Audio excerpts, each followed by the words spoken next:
All right, we're at the Blue Lab. Brett Contreras, this is his new place in Pacific Beach, California. He's going to give us a quick tour and just kind of walk us through and let us know how he decided to set up the gym like he did and why he bought all the different pieces of equipment, etc. So, Brett, I'll turn it over to you. Take it away. Thank you. Better. Well, I've always wanted to push sleds, so I got the turf. Now, I have never had turf before. In retrospect, I think I should have put the turf right down the middle because it splits the two sides. But I'm still alright with it because it looks cool on Instagram to have this background. So it's all good.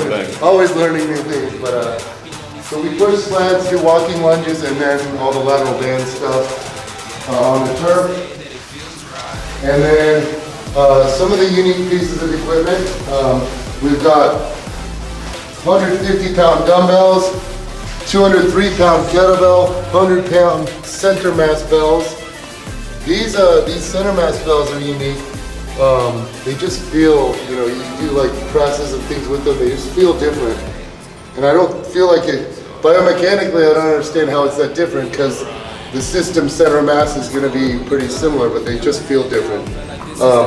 That 203-pound kettlebell is nice though, nice to have. I call it the cannonball. This here is the Scorcher. I made this in 2006. It was at my gym Lifts in Scottsdale until 2008. And we used it on every single client. They start out with body weight when they could do 3 sets of 20. We had them do bands. And they're laying on the back doing glute bridges. You crawl under this and then do band resistance. And we do single leg off of that, but it's a lot more range of motion. It's a lot, I feel it a lot more, all my clients feel a lot more than the standard hip thruster, but this would cost a lot more, so I never made it, but we have the only one here. You've seen reverse hypers, 45-degree hyper. This is a lever squat machine. This here is the hip thruster. The hip thruster is cool because you can do, it's so much more convenient doing barbell hip thrusts off the hip thruster than doing them off a bench at the gym, because this is low. This is, it's 16 inches high, but this is a 2-inch mat, so it effectively makes it about 14 inches, but also you sit down in here and then you roll this barbell onto these mats, so there's enough space to get the bar under your hips even when you have that thick bar pad, the squat sponge. And then we do barbell, you can do bands, you can even do barbell plus bands and put the bands in there like that. And then we also do these combined with hip circles around the knees. So lots of different options there. I got a Smith machine. I know most of the listeners will scoff at the Smith machine, but hip thrusts off the Smith machine are amazing. Also reverse lunges are kind of cool on the Smith machine. So every piece of equipment is a tool, and you're going to use, it's like a good carpenter has a lot of tools, you're going to use your hammer and screwdriver more than you use some specialty tools, but you want to have all of them nonetheless. Here we got a glute ham developer. This is a pit shark, a belt squat, and the belt squat's cool for people who love squatting but can't take some of the spinal loading, maybe your low back is hurting, and so this works great for, it really works the quads well. And it's this, obviously the squat pattern, so you can retain squat strength while you're rehabbing a back injury, or just, for people who want like a quad accessory exercise or a knee dominant lift. This is the Assault Air Runner. There are a few of these companies that make them, but it's a self-propelled treadmill. It's really smooth, so running on it feels real good. And over here we've got the Sorinex Poorman's glute ham raise. So we do Nordic ham curls off of this. I hate needing a partner to hold on to your legs while you do Nordics. So we do Nordics and we do band assisted Nordics. So when I prescribe these to clients, I'll just stand over them, wrap a band around their chest and wrap the band around me. And then that way they get some assistance at the bottom so they can do them slower and get a better hamstring contraction out of it. This here is my favorite leg press. It's probably everyone's favorite leg press who like to leg press. It's the Cybex squat press machine, and it's just so smooth. feel like it was made for the human body. And then we've got the bench station with all kinds of specialty bars and chains and slingshot and two board. This bench is not made for small people. No, this is the Thompson Fat Pad, which some people, that Thompson Fat Pad is like magic for some people's who have shoulder issues. You start benching on that, they go away completely. It's funny, I was benching 3 times a week and I started getting some pec, like a little pec strain in my, I think it was my right pec and then my left tricep. I don't know how it helped my tricep, but I started benching off this and both those issues went away. And they were lingering for like 2 months. And then finally we've got the deadlift platform. It's always nice to have a deadlift platform for the band peg attachments because I like doing speed deadlifts. Speed deads are a lot cooler with bands so you don't decelerate at the top. Yeah.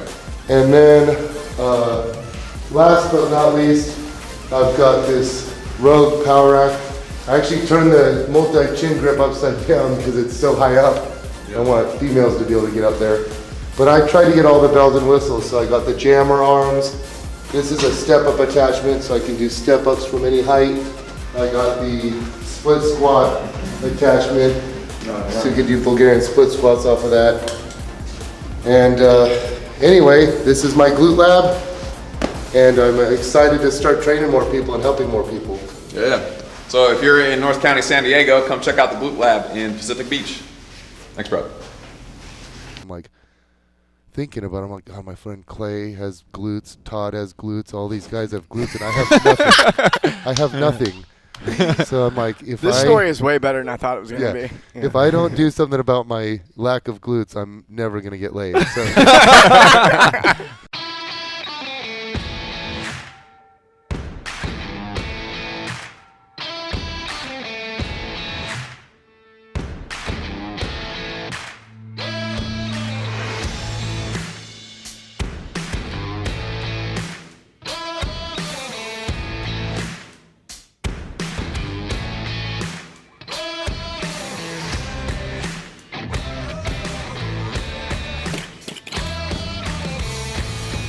Welcome to Barbell Shrugged. I'm Mike Bletzer here with Doug Larson, and we have our guest. What? Guest host. Guest host. Andrew Co-host. Varner threw me off. There it is. There you Usually go. I'm on the other side. You're usually on the other side. Yeah. Big day today. Yeah. We're counting on you. I have the best questions for all the Perfect. people. Perfect. You're probably way more prepared than we are, for the record. Yeah. Well, on the first one, it's better to show up. Yeah. And we're hanging out here at the Glute Lab in Pacific Beach, California, with Brett Contreras, the glute guy. But you said you're more than just a glute guy. I'm more than just glutes. Just glutes. We're going to be talking about lower body strength, and I'm really curious about what are the things that people are missing out on. You know, I think people have a lot of assumptions about just what it means to have a strong lower body. I want to know what it is that people are missing. Yeah, me as well. You do a lot of unique things that a lot of other people don't do. You pioneered a lot of the ways that people train glutes these days, and there's some controversy there about probably not in your mind about the effectiveness of those exercises, but certainly I know you've got some resistance in the past for your unique and innovative ways of doing things. So I'd love to get your thoughts on why you choose the exercises you choose, how they work, the results you've gotten, et cetera, because you've changed the way that people look at glute training. Yeah. I think the thing I'm most interested in learning is we've got the aesthetic side, which your Instagram account highlights the performance side of things, and then there's the glute is such an important part of health, longevity, and just kind of it's the centerpiece of everything on the side of health. So how do you program, how training volumes, rep schemes, do you even care about separating all three of those? And that may just take it the full hour. Yeah. from the face you just made. Brett, what got you into the game in the first place? Into the strength The and strength conditioning game and or then glutes? Both. I want to know what got you into strength, and then why did you gravitate to the ass? Okay, so when I was 15, I was so tired of being skinny. Me and my twin brother were just, back then, there were all these, Ethiopia had all these really like deathly skinny kids, and people would call me and my brother Ethiopia. We were so People skinny. probably wouldn't think that. Yeah. You're not a 100 small No. human being. No, you're a big And guy. people said your metabolism will change and you'll have the opposite problem one day, and I'm like, I hope that now I like miss that metabolism, but Yeah. Yeah, says the guy who's like 6'4", 240-ish. 250 right now, 250? yeah. Okay, yeah. Wow. Too much well, Denny's. it's these California burritos out here. So you guys didn't warn me. But I hated getting bullied. I hated getting picked on. I never pick on anyone. I don't bully anyone. It never even crosses my mind, but I hate being bullied. So that's why I wanted to start lifting weights. So kind of funny story. I still remember I was 15 or 16. I had convinced my mom to buy me a barbell set, and my workout was military press, push-ups, curls, calf raises, and crunches. Nothing for my back or legs. I didn't know how to do anything for my back or legs, but I saw some results. Mhm. And I remember at one point I weighed 15 pounds more than my twin brother, and we were sitting there like in our like underwear, in the mirror, looking in the mirror, going, and we had gotten on the scale. And we're trying to figure out where these 15 pounds are. We couldn't tell. I'm like, our ankles, like traveling up, calves are the same, so it must just be you retain water and get denser at first, which there's some research on that. But I remember going, how do I weigh 15? We can't, like, I was trying to, you think you could ascertain, okay, it's the pecs, we look the same. Interesting. And that's why when a lot of women start working out, they start retaining some water, they freak out. They might gain a few pounds of, whatever, from glycogen, supercompensation, or inflammation, whatever is causing that water, intracellular water retention. But it's a good thing for several reasons. But that's what got me into strength training. I didn't want to be bullied, and I also wanted girls to like me, and I knew with my current stature, I wouldn't be doing too well there. So then when Always a girl in there somewhere. Yeah. Always. I don't think you're that unique So in then- that respect. right. A lot of guys start lifting weights because Bully the girls, right. they want to be able to Get girls that not stand get beat up to up bullies, right, and to right. get ladies. So that's pretty normal, I think. So then, That's all of life. no, but that I wake wasn't up every morning thinking that wasn't good Don't enough. get beat up, See, get laid. The story continues. That wasn't good enough. So when I was like 17-ish, I think 16 or 17-ish, I was in high school, and there's 3 girls that I had a crush on, all 3 of them, because they were all like the popular pretty girls, and I'm listening to them I have a talk. similar problem. Yeah. So- I like popular pretty girls. So I'm listening to them talk, and all my best buddies were on the football team. I wasn't, because I had really bad asthma, and I wasn't yet like big and strong. But I'm listening to them, and they're like, "We need to go watch football practice." I love staring at the guys in their uniforms. They're staring at their butts, and I'm like thinking about it. I'm like, God, my friend Clay has glutes, Todd has glutes, all these guys have glutes, and I have nothing. I have nothing. So I'm like, This story is way better than I thought it was going to be. Yeah. if I don't do something about my lack of glutes, I'm never going to get laid. So then, shortly after that, I'm playing golf with my sister's boyfriend. I'm bending over to swing. It was the 9th hole. And what's funny about this is this guy wasn't this genius, but he became so analytical when analyzing my lack of glutes. He's like, Brett, if you look at it, your back goes right into your legs. Most people have a protuberance there where the buttocks muscles are supposed to be, but with you, it's completely missing. And I'm like, wow, like I had none. I had no glutes. So That's that's a very when academic backhanded compliment. Like, not compliment, but like yeah, wow, slam. I'm impressed. I'm actually impressed. You're missing glute muscle. So He was bullying you, but in a smarter way. Right. Right. He was intellectually bullying me. So, so that's when I started. I was already reading all the muscle magazines. Like, I wouldn't buy all of them. I'd go to the grocery store, or the library, or no, not the library, the like bookstore, like back when bookstores were everywhere. And I would just read every muscle magazine. Like, there's like Muscle and Fitness, Muscular Development, Iron Man. What else? They were all Flex. They were all I'd read every one of them. Flex was my favorite. Flex and Muscle and Fit. Flex was I always like the muscular. most extreme. I If like there was ever Muscular just- Development was my favorite for years.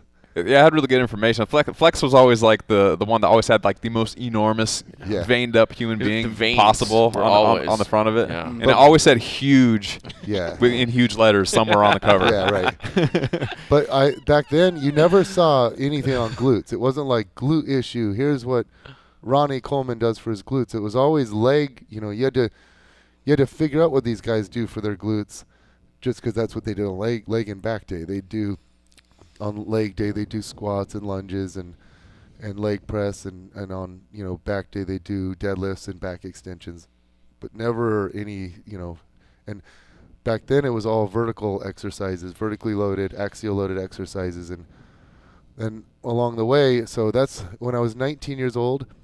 My cousin, he was training with me, and for Christmas he bought me this book, The Complete Guide to Butt and Leg Development, and I'm like, this is great. Why'd you buy it to me? He goes, cuz, dude, I've never met someone so obsessed with glutes. And now I'm 41. My enthusiasm for glutes has never diminished. So the only running theme is glutes. A constant theme in my life. You'll see a lot of ups and downs, but glutes were always there for me. Glutes are always there. So it seems somewhere along the way you realize that other people want to train their glutes as well, and you started coaching people? Well, this was 2006, and here's what's crazy about this. I'm not religious or spiritual. I'm just like straight up scientist and look for evidence. And but I actually, when this happened, I looked up into the sky.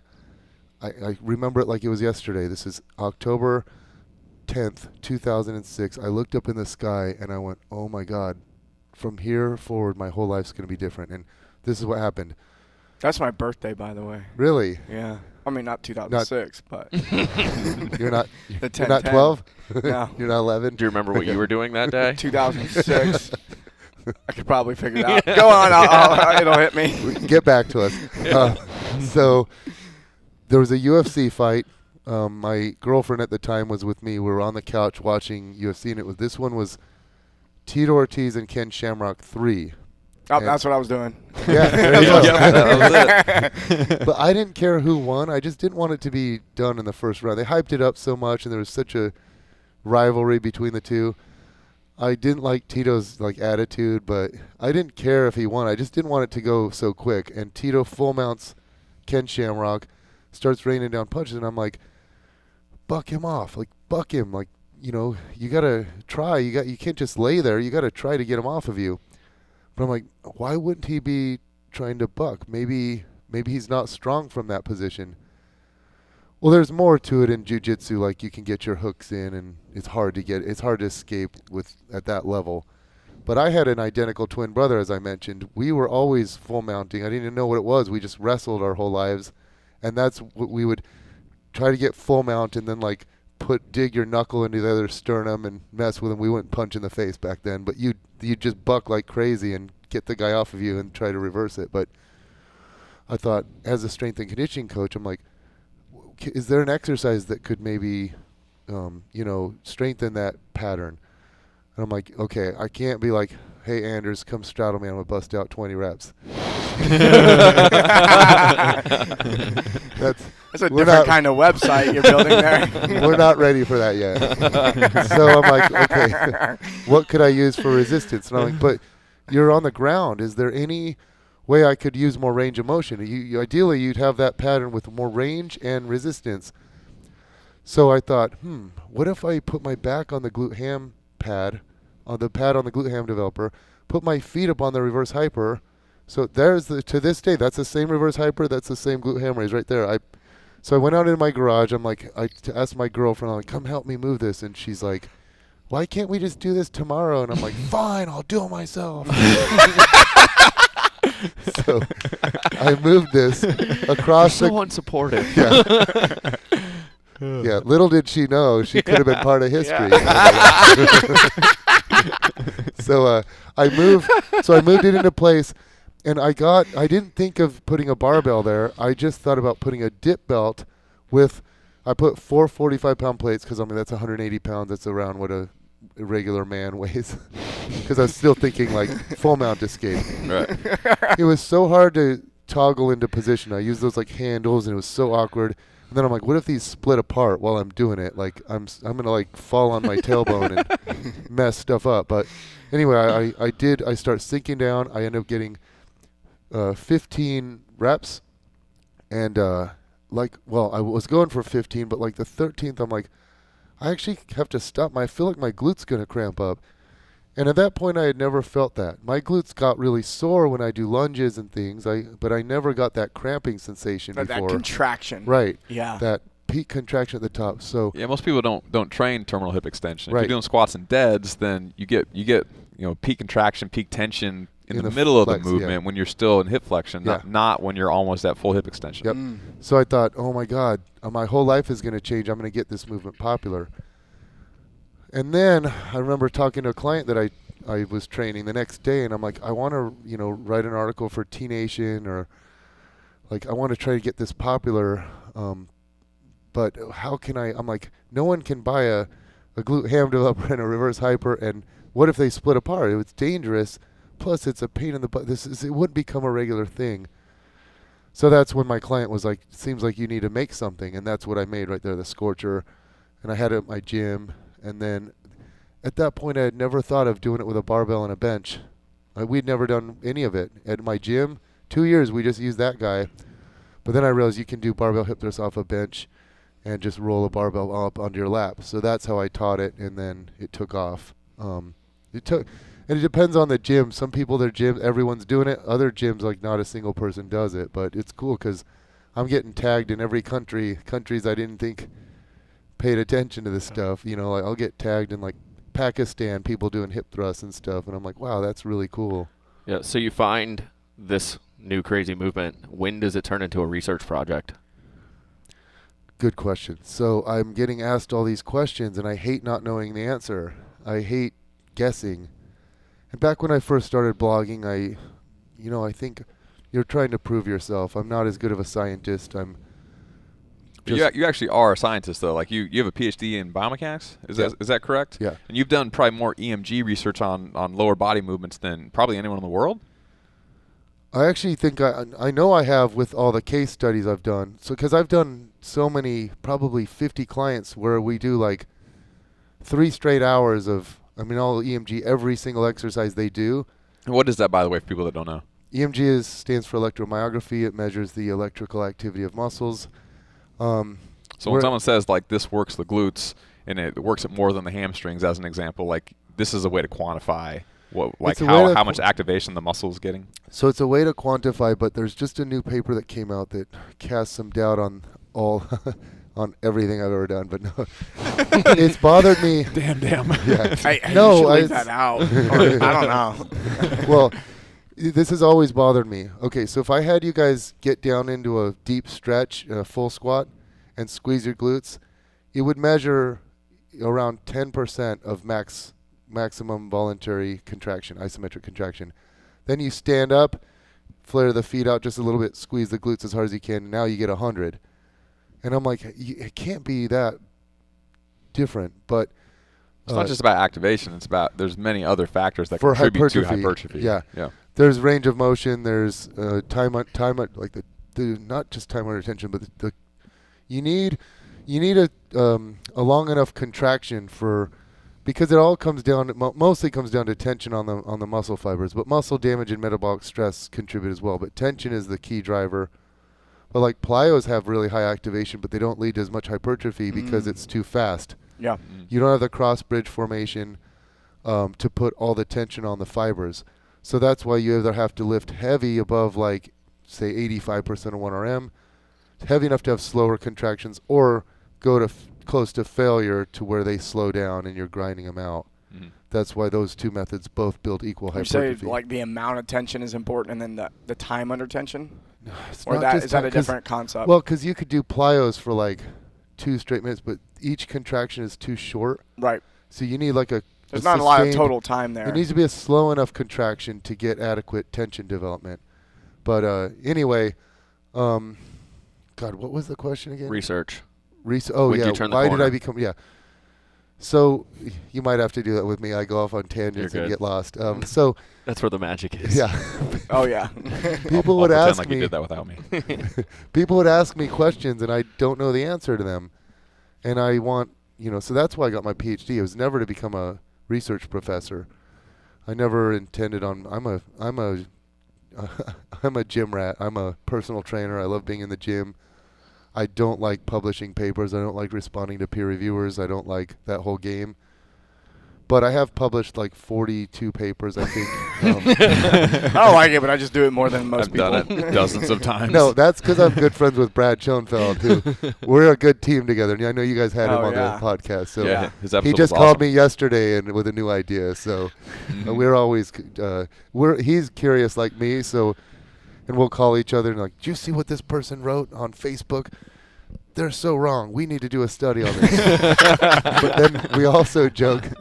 We also joke that we're not very good at predicting things because our hypotheses are about 50-50. We're wrong as much as we're right. So I think that makes for a good scientist, you know? I think a lot of scientists, they create these studies that, that you know, they could be wrong, but then they end up, like, right. manipulating it a little Yeah. bit, massaging the Right. data, and then their conclusions, like, don't match. Yep. Like, I was like, well, your methods say that, but your conclusions kind of like, what? And especially if you're good at stats, you can finagle some things. Yeah, so I think it's impressive that you hear a researcher say, hey, you know, about half the time I'm wrong.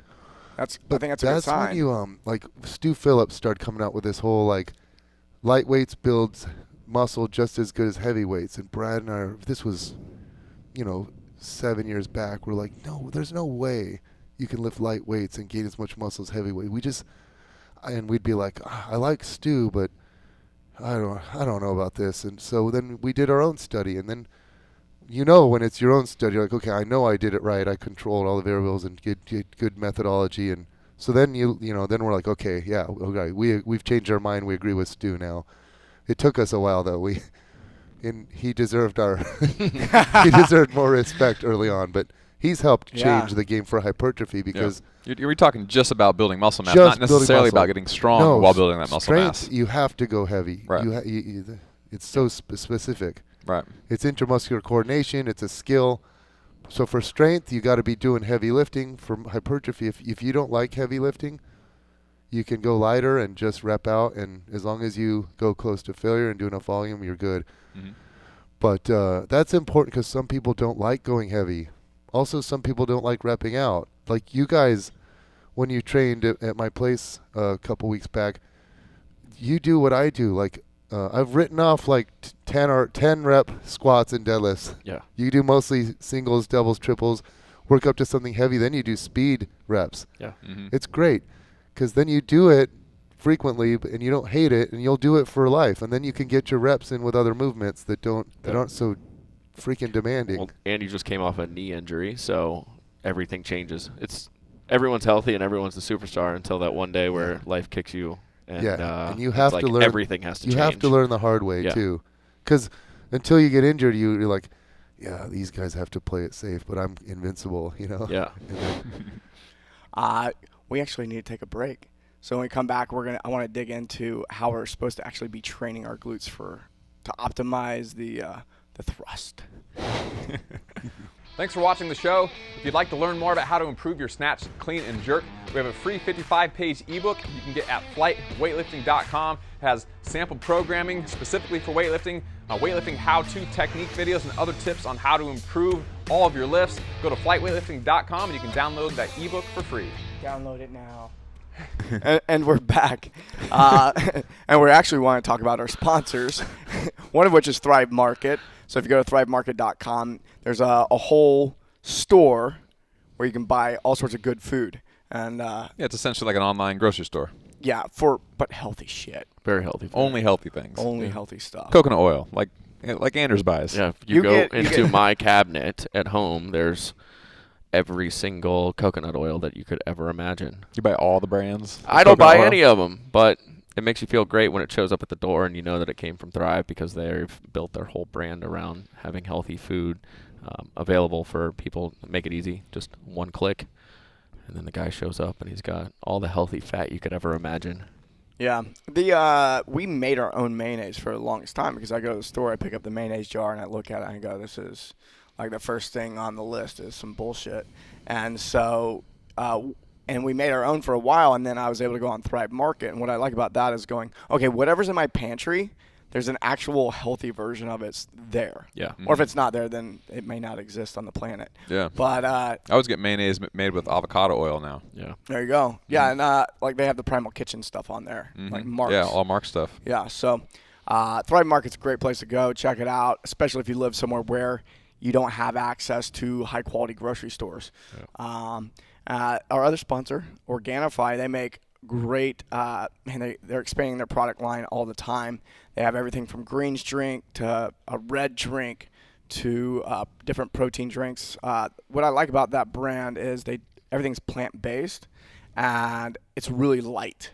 So if I'm doing a post-workout shake that's got protein in it or something like that, a lot of times whey protein, it did for me for a long time. I would just deal with gut bloat after I worked out, but with this stuff, I just down it, and it just kind of, I feel like it's absorbing. I don't know.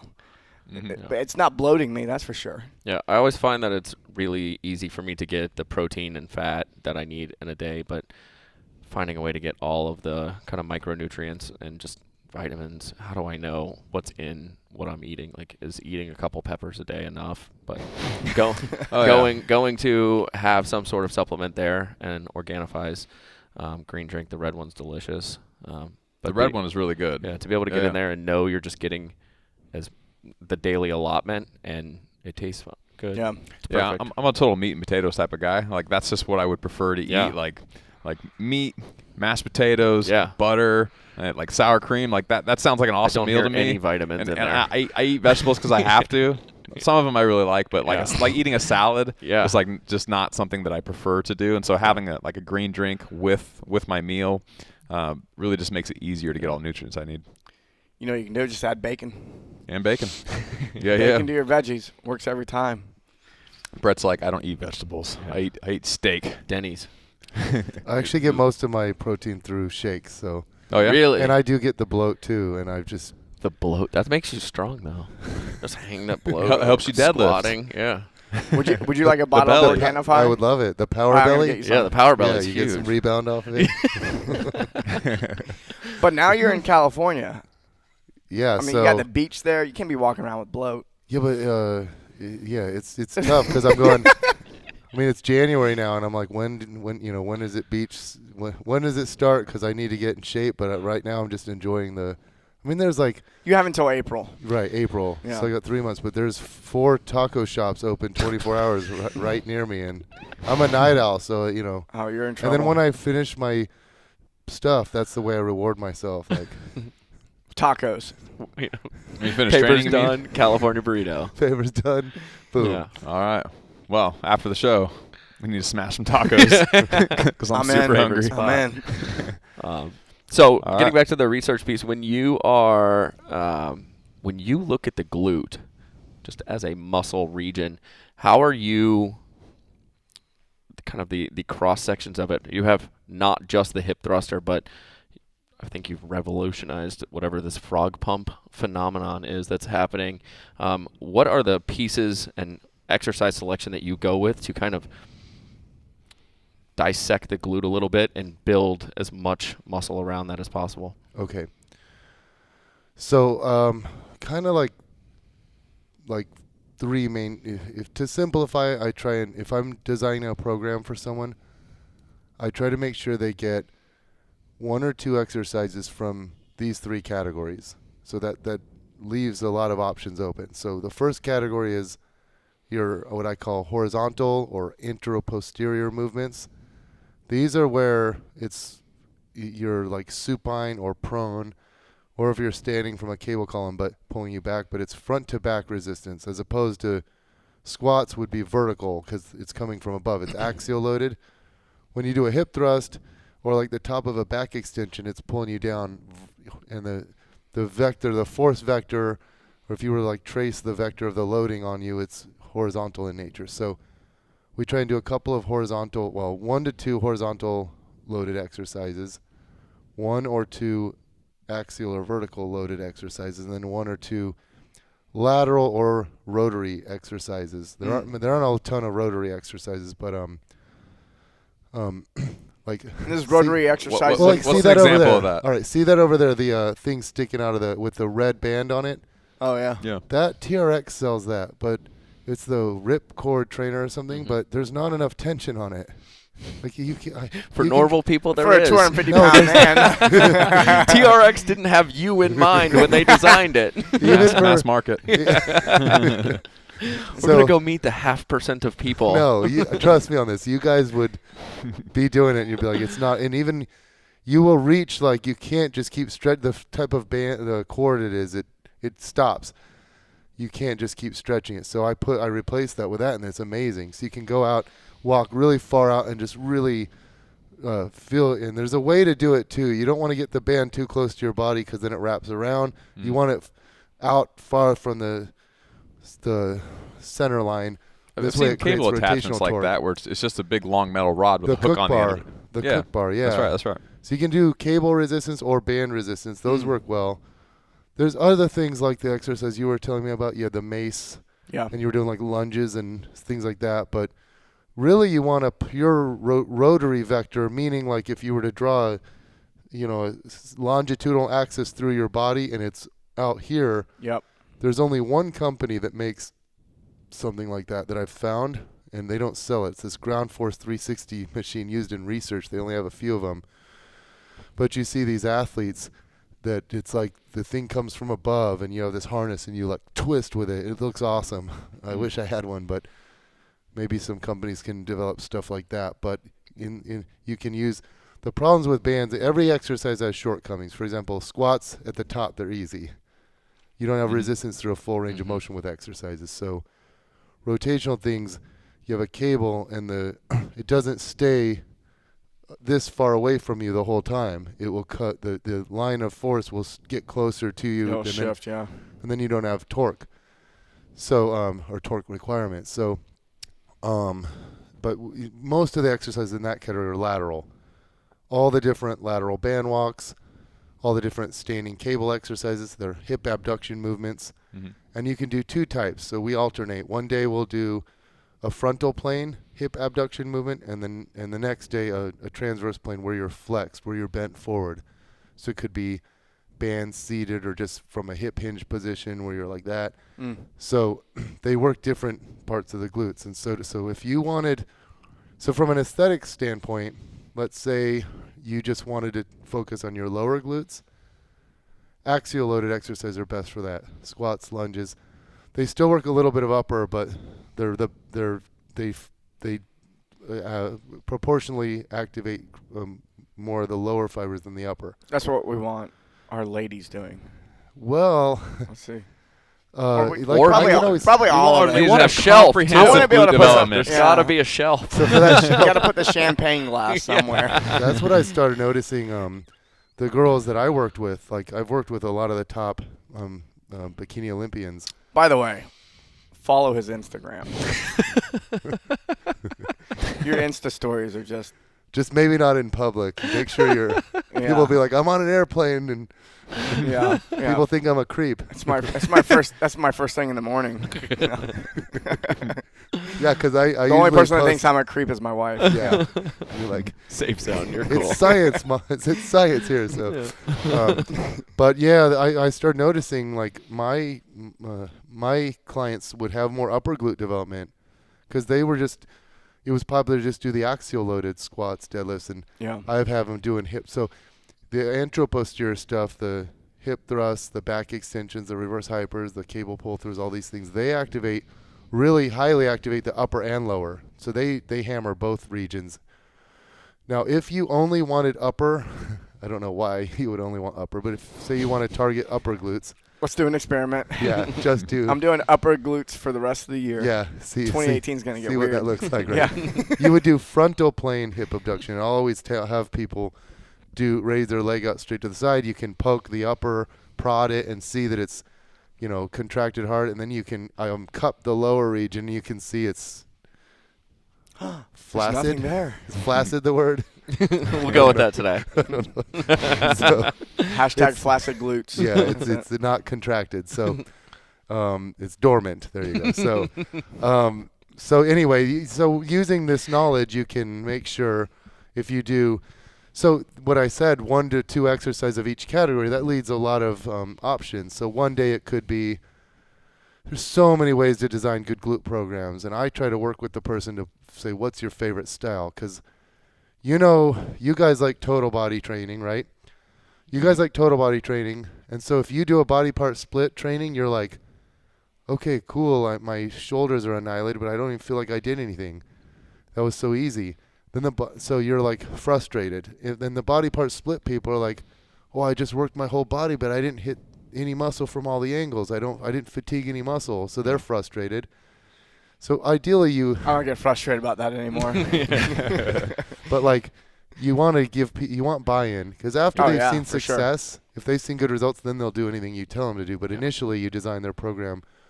I mean, that's the sign of a great coach. I mean, after some experience, you realize, you've got to cater to whatever the client meet them in the middle for a while, especially when they're physique people, because I always hate when you have the functional, trainers that like the clients, like, I want to work on my arms, and they're like, we don't do arm exercises here in this facility. We do functional exercises only, and it's like, just throw in the curls and tricep extensions at the end of the workout. It's not going to throw them into overtraining mode. Yeah.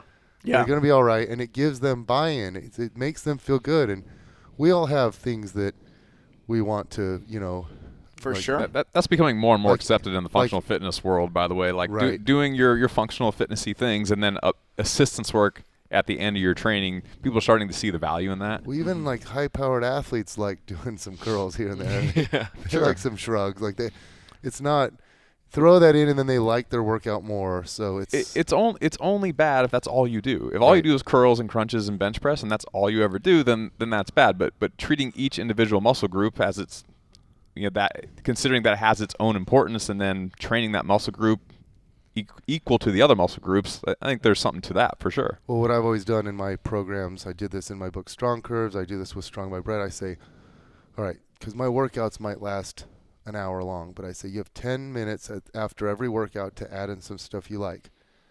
So one day it could be some extra arm stuff, one day it could be some extra leg stuff, one day it could be some extra delt stuff. But that 10 minutes is cool because they can't get too much in. Mm-hmm. How much can you do in 10 minutes? It's not enough to destroy you, and because you can do too much. You can easily do too much, especially if a lot of the single joint exercises can, like if I do too much tricep work, my elbows start getting achy, things like that. So if I do barbell curls, my forearms bones start hurting. So you want to limit it. You want to let them have it, but don't do too much of it, but say one day could be squats. That's your vertical, squats or a lunge. And then maybe you do like hip thrusts and, reverse hypers. Those are your two horizontal, and then you finish off with standing cable hip abduction. Okay, there's one workout. Maybe that's Monday. Maybe Wednesdays is start out with barbell hip thrust, pyramid or something, and then you do a Romanian deadlift, then maybe a walking lunge. So you have your horizontal, then two vertical, then now you did a frontal plane movement, hip abduction movement the first day. So this day you do a bent over one. You could do band seated hip abductions or something like that. So that's how you make a good comprehensive glute training system. But how often are your clients doing glutes? Is that a 3-day a week? The number one question I get from people: how often should I train the glutes? I typically say 3 days a week. Mm-hmm. Now I knew it. Here's the thing. Here's what's shaped my opinion on this. I remember in my first gym lifts, we would just train glutes every day, but never go crazy. It was like 3 glute exercises, but nothing. Couple sets of. But then I remember I met Natalia Melo. She had won Miss Bikini Olympia several years back, and she's from Brazil. And she's like, in Brazil, most of us train glutes every day.